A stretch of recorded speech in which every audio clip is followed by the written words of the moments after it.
மனுஷனுக்கு ஒரு துணையை ஏற்படுத்தணும், அவனுக்குள்ளேருந்து தான் எடுக்கணும். ஆனால் அவனுக்கு வலிக்கக்கூடாது. வலிக்காமல் உங்களுக்கு துணையை தருவா. கையை தட்டி. கஷ்டப்பட்டுலாம் வரன்னு வராது. நான் சொல்கிறேன் தீர்க்க தரிசனமாக. உங்களுக்கு ஒரு துணையை தர்றதுக்கு உங்களை போட்டு பாடாப்படுத்தி சக்கையாக புழிஞ்சு எடுத்து தான் ஒரு ஹஸ்பண்டை தருவார், ஒரு மனையை தருவார். அப்படிலாம் கிடையாது. அது இதுக்கு முன்னாடி வந்திருக்கும். உங்கள் பிள்ளைகளுக்கெல்லாம் அப்படி வராது. நான் அப்படியே உங்கள் மேலே இந்த ஆசீர்வாதத்தை பேசுகிறேன். கஷ்டப்பட்டுலாம் கல்யாணம் நடக்காது, இஷ்டப்பட்டு நடக்கும். ரொம்ப ஈஸியாக நடக்கும்.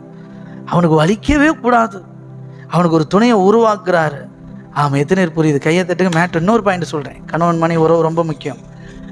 உங்களுக்கு ஒரு துணையை தரும்போதே உங்களுக்கு வலிக்காமல் துணையை தந்தார்னா, வாழும்போது வலிச்சு தான் வாழணும்னு சொல்லுவாரா?